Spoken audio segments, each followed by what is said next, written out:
Mga kababayan, narito na naman tayo sa isa na namang napakahalagang balita na tiyak na dapat nating malaman at pag-usapan.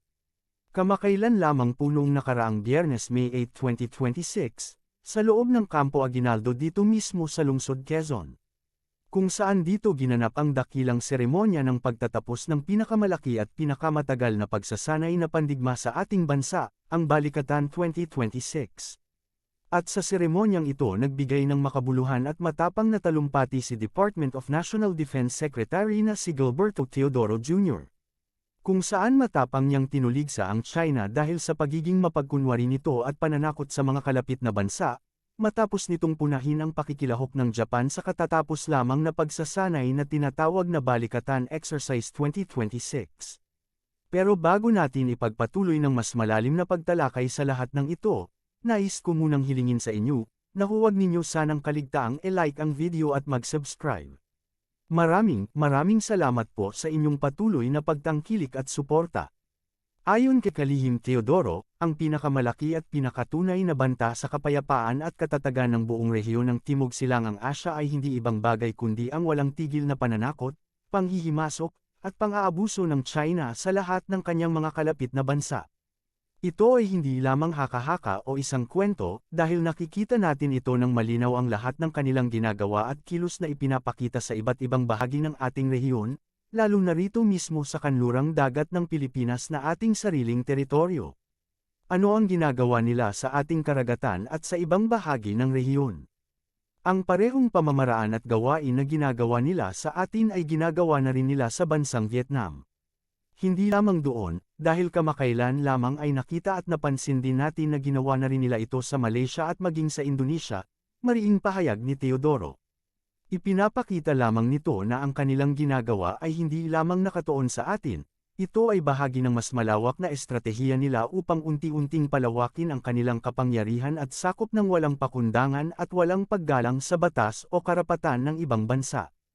Hindi rin nagpatinag o umiwas sa pagbanggit ng mas masalimuot na isyu ang ating kalihim.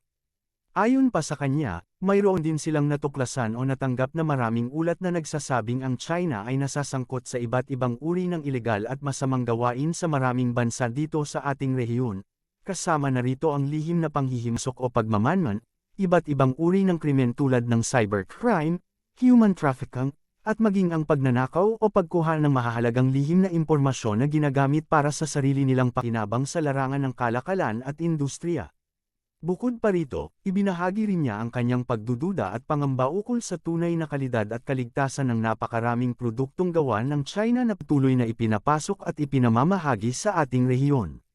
Sinabi rin niya ang isa pang bagay na labis na ikinagalit at paghihimutok ng China, ay ang paggamit ng hukbong pandigma ng bansang Hapon ng kanilang makabagong uri ng kagamitan, ang Type 88 missile system na ginagamit laban sa mga sasakyang pandagat, na isinagawa bilang bahagi ng Balikatan Exercise na idinaos mismo sa lalawigan ng Ilocos Norte.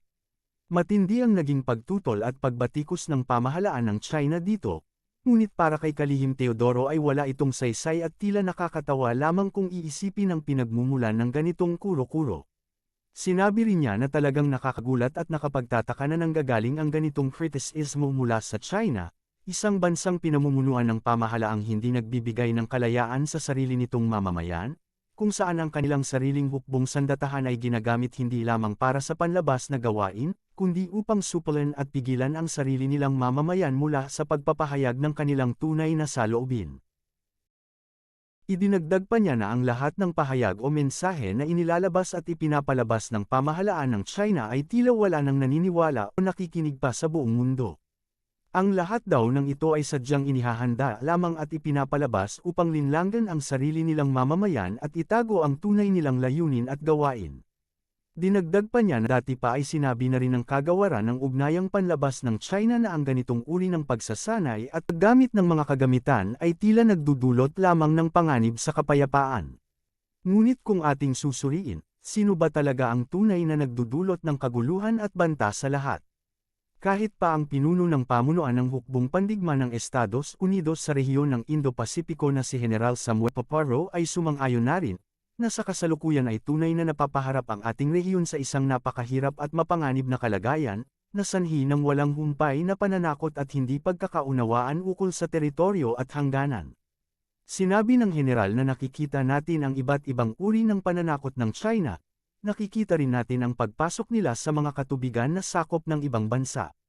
Nakikita rin natin ang pagpapahayag ng kanilang karapatan na lampas sa itinakda ng batas ng walang pakikipagkasundo sa ibang kasangkot. Lahat ng ito ay sinusuportahan ng lakas ng hukbong pandigma. Dagdag pa niya na malinaw na nakatira tayo sa panahong mapanganib dito sa rehiyon ng Indo-Pasipiko, at patuloy pa rin ang ganitong uri ng pananakot sa buong rehiyon hanggang sa kasalukuyan. Ngunit sa kabila ng lahat ng ito ay mayroon din tayong magandang balita na nagbigay sa atin ng pag-asa.